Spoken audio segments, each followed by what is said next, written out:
भारत गौरव आचार्य श्री पुलक सागर जी गुरुदेव के प्रवचन और लेटेस्ट धार्मिक भजन व कार्यक्रम निशुल्क देखने व सुनने के लिए हमारे YouTube चैनल जीन शरणम मीडिया को आज ही सब्सक्राइब करें और सबसे पहले देखने के लिए बेल आइकन पर क्लिक जरूर करें। कबीर ने कभी नहीं सोचा कि बेश्या की घुंघरुओं की आवाज मेरे हरि भजन में बाधा पड़ेंगे। कबीर ने कभी न सोचा कि तबले पर पड़ने वाली थाप मेरी हरि की माला मुझसे छीन लेंगे। हर किसी को अच्छे दोस्त प्राप्त नहीं हुआ करते हैं। बहुत पुण्य कमाना पड़ता है, बहुत सत्कर्म करना पड़ते हैं जब जीवन में ये तीन अच्छे लोग मिला करते हैं। मैं आपसे जो आग्रह करने जा रहा हूं, इतनी ही बात मैं आपके सामने रख रहा हूं। ये तीन चीज, अच्छी पत्नी, अच्छी संतान और अच्छे दोस्त, इनके साथ ही पूरी जिंदगी कटा करती है।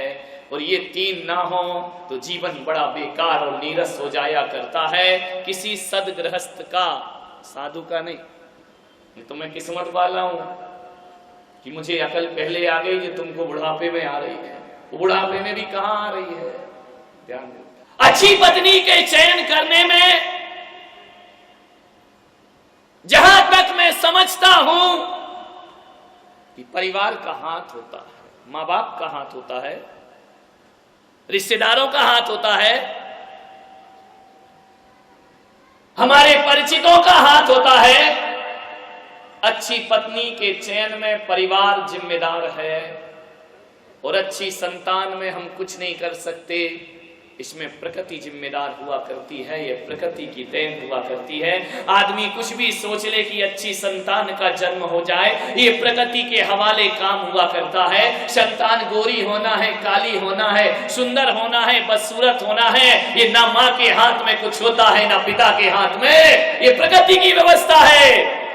अच्छे परिवार, अच्छी पत्नी परिवार की व्यवस्था है और अच्छी पत्नी, अच्छी संतान प्रकृति के हाथों की व्यवस्था है। लेकिन मैं आपसे कह रहा हूं, अच्छा मित्र ये केवल हमारी और हमारे हाथों की व्यवस्था हुआ करती है। परिपत्नी का चयन परिवार करता है, संतान का चयन प्रकृति करती है, लेकिन मित्रों का चयन हम अपने आप किया कर। मित्र का रिश्ता बड़ा अलग रिश्ता है मेरे भाई, ध्यान रखना। पत्नी तो 20 साल 21 साल के बाद मिला करती है, संतान शादी के बाद मिला करती है। अरे संतान मिले या ना मिले कोई गारंटी नहीं है, लेकिन इस पंडाल में एक भी ऐसा ना होगा जिसका दुनिया में एक ना एक दोस्त ना हुआ करता हो। पत्नी नहीं मिले चलेगा, कुंवारे मर जाते हैं लोग, वो बिना संतान के जीवन गुजार लेते हैं। लेकिन दोस्त यार तो बचपन से ही प्राप्त हुआ करते हैं और बचपन से लेकर बुढ़ापे तक हमारे दोस्त बना करते। ध्यान रखिए, मित्रता पर बहुत ध्यान रखिए। बड़े पत्नी से ज्यादा सावधानी दोस्तों के चयन में करना चाहिए। ध्यान, मैंने उस दिन कहा था ना कि पत्नी का चुनाव बड़ी जिम्मेदारी से करना, क्योंकि एक कलिहारी नारी आ गई पूरे जीवन को बर्बाद कर दिया करती है। और मैं आज कह रहा हूं कि पत्नी से भी ज्यादा सावधानी दोस्तों को बनाने में रखना। ध्यान रखिए, यदि पत्नी गलत आ गई तो एक जीवन बिगड़ेगा और दोस्त गलत आ गए तो 7 जन्म हमारे बर्बाद हो जाया करते हैं।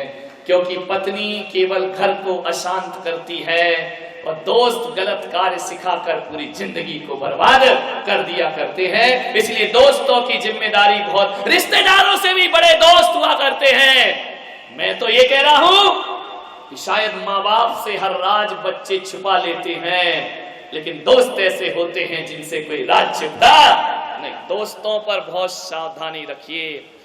दोस्त का मतलब ये नहीं कि बेटे के दोस्त या बेटी के दोस्त, ये दोस्ती का रिश्ता तो बुढ़ापे तक भी हुआ करता है।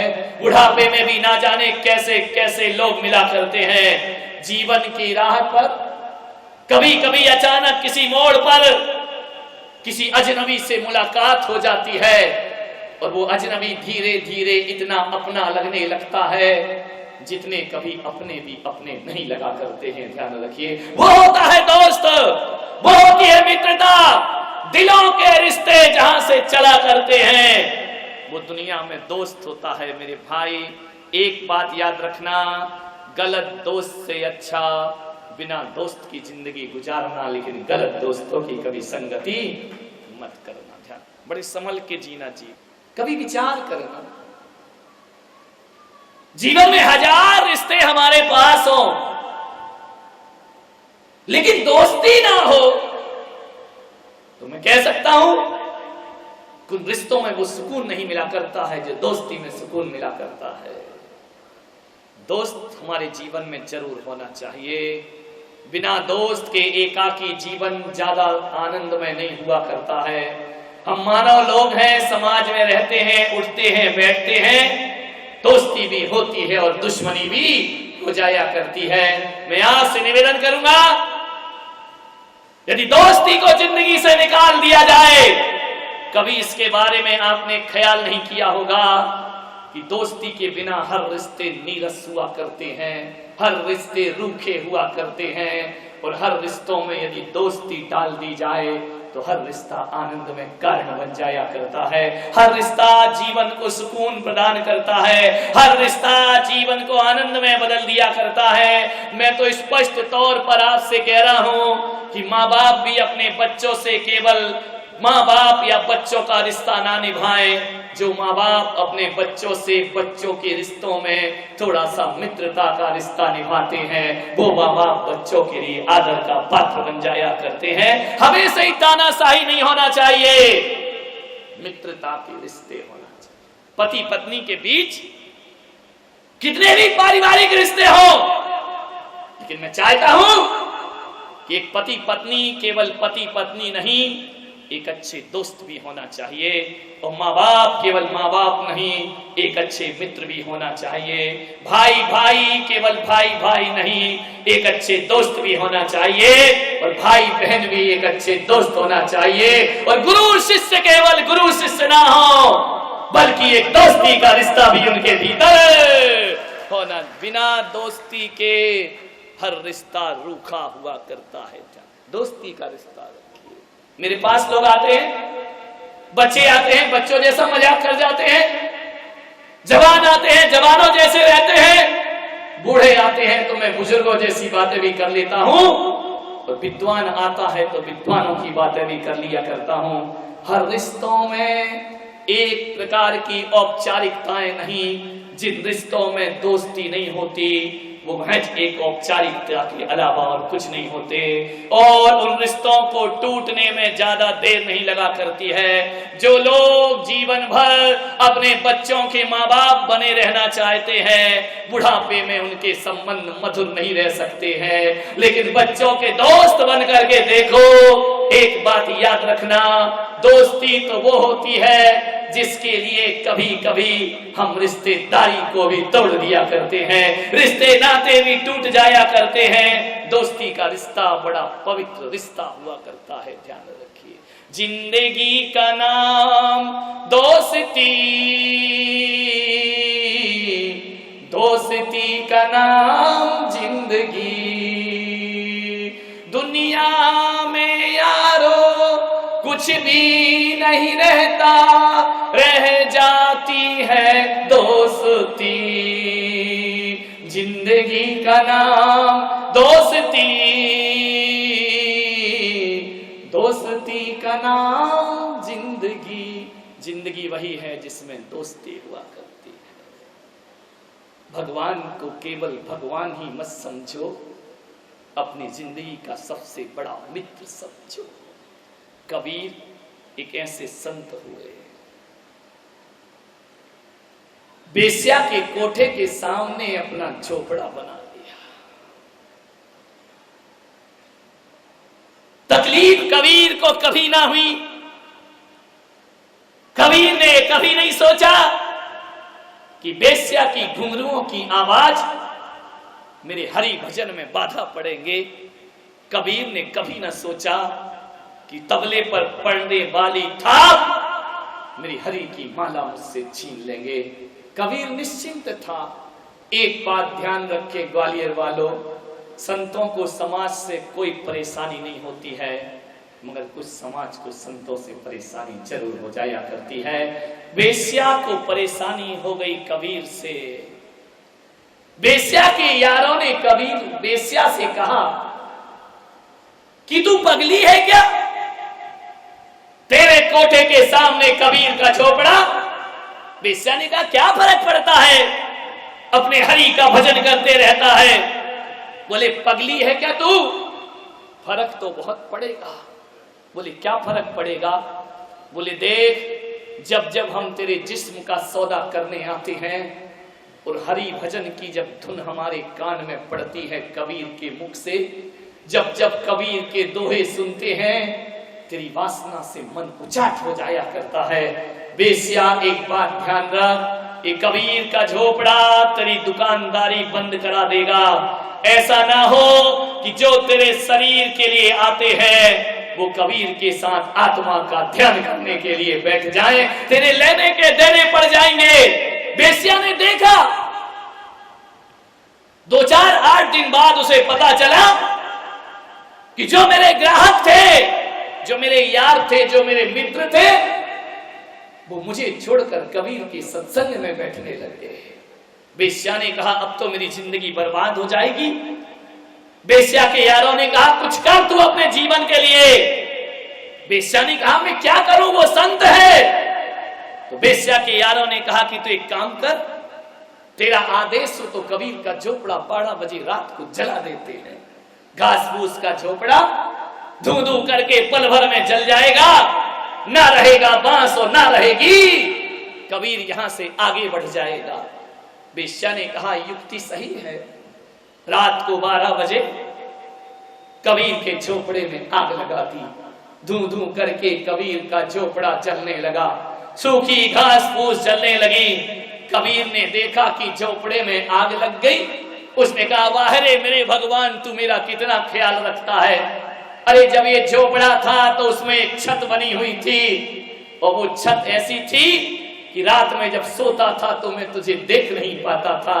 तूने छत हटा दी, अरे बेनकाब कर दिया मुझे। आज से तेरा मेरा मधुर मिलन है, आनंद। बड़ी बाधा था ये झोपड़ा, तेरे मेरे बीच में बड़ी दीवार बन के खड़ा था। वाह रे हरि कितनी कृपा करता है। नादान होते हैं वो लोग जो हवन यज्ञ में आहुतियां दिया करते हैं, धूप चढ़ाया करते हैं, घी डाला करते हैं। वाह रे हरि कितनी कृपा तेरी कि तूने धूप और घी तो नहीं लिया, मेरा झोपड़ा ही आहुति में स्वीकार। बड़े आनंद में झूमने लगा कबीर। वेश्या ने देखा, बड़ी ताली बजाई, चलो रास्ते का कांटा हट गया हमेशा को। बात थोड़ी सी पलट गई, हवा का रुख आया, कबीर के झोपड़े की आग वेश्या के घर तक पहुंच गई। सारे पारदर्शी पर्दे चलने लगे, झूमर जल जल करके फटने लगे, वाद्य यंत्र जल करके खाक होने लगे। वेश्या पसीने में तरबतर हो गई। उसने कहा ये क्या हुआ भगवान, मेरा कोठा क्यों जल गया? अरे उस कबीर के तो आगे पीछे कोई नहीं है, मैंने पूरी जिंदगी लगा दी इस कोठे को बनाने में। क्या करती, भगवान को आवाज लगाती है। झांकती है जलते हुए घर से बाहर, कबीर एक तारा लिए हरि का भजन कर रहा है। दौड़ी दौड़ी गई, कबीर कबीर। कबीर तो हरि के भजन में लीन। हरि तुम बोलते क्यों नहीं हो? आंखें बंद और प्रभु का नाम रट रहा है। झिझोड़ दिया पकड़ के वेश्या ने कबीर को। कबीर देखो ये क्या हो रहा है। कबीर ने आंखें खोली, क्या हुआ? मुझे तो कोई बाधा ना हुई। अरे मुझे तो पूरी बाधा हो गई कबीर। ये देख मेरा कोठा जल रहा है, जिंदगी भर की कमाई में आग लग गई। कबीर ने कहा इसमें क्या करूं मैं? बोले कबीर तेरे आगे पीछे कोई नहीं। कबीर एक काम कर, उस परमात्मा से कह के मेरा कोठा बचवा दे, वरना मेरी जिंदगी में क्या बचेगा। कबीर ने कहा मैं कुछ नहीं कर सकता वेश्या। बोले क्यों? बोले मुझे माफ कर, मैंने 12 बजे रात को तेरा झोपड़ा जलवाया है। कबीर ने कहा तूने कहां जलाया है? बोले अरे मैं नहीं जलाया है, मैं प्रायश्चित करती हूं। कबीर ने कहा कि पगली सच बता, क्या झोपड़ा तूने जलाया है? उस वेश्या ने कहा, नहीं, मेरे यारों ने तेरा झोपड़ा जला दिया है। तो कबीर ने कहा, पगली, मैं तेरे यार ने मेरा झोपड़ा जलाया, मेरे यार ने तेरा कोठा जलाया। अब बोल, इसमें तेरी क्या गलती और मेरी क्या गलती? पगली, तेरी मेरी कोई लड़ाई नहीं है, ये तो दो यारों की लड़ाई है।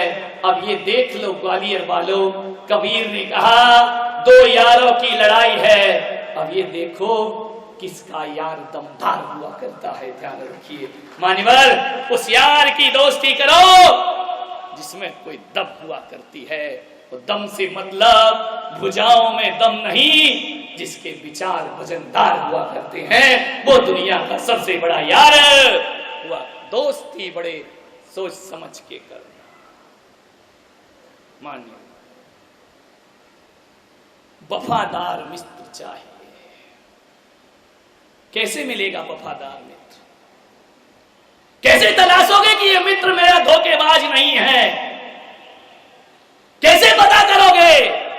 आदमी के चेहरों से कुछ पता नहीं किया जा सकता। ये चेहरे बहुत भोले हैं, वो सच मानो तो बारूद के गोले हैं।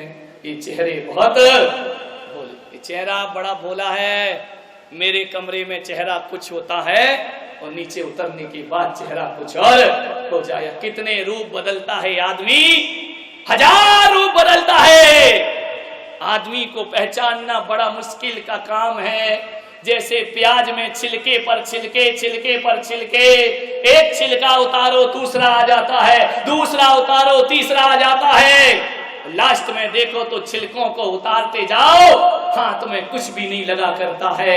आदमी का चेहरा भी प्याज के छिलकों की तरह हो गया है। सुबह का चेहरा कुछ होता है, मंदिर का चेहरा कुछ है, दुकान का चेहरा कुछ है, मकान का चेहरा कुछ है, और संतों के बीच बैठने का चेहरा कुछ और।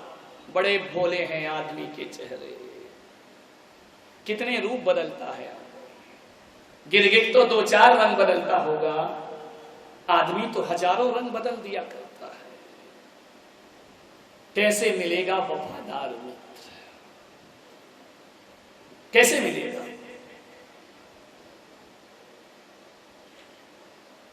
कैसे पता करोगे कि ये वफादार है?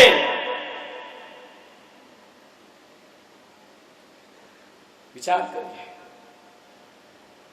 मैं जहां तक समझता हूं कि वफादार मित्र की तलाश में समय गंवाने से अच्छा एक वफादार मित्र बन जाओ। तुम्हारे पास वफादारों की भीड़ तैयार हो जाएगी, और यदि तुम बेईमान रहोगे तो तुम्हारे पास बेईमानों की भीड़ तैयार रहेगी।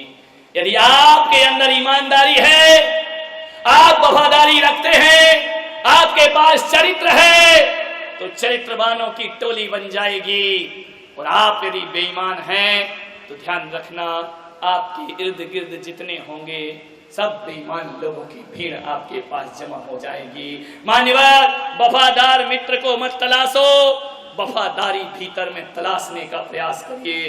अरे जगत को सुधारने की चिंता मत कर यार, तेरा मन ही जगत है, पहले उसे सुधार। यदि तुमने किसी से वफादारी की है तो एक बात याद रखना, ईमानदारों के पास बेईमान ज्यादा दिन नहीं टिका करता है, और बेईमानों के पास ईमानदार ज्यादा दिन टिका नहीं करता है। आप देखिए वफादारी आपके भीतर है या नहीं है।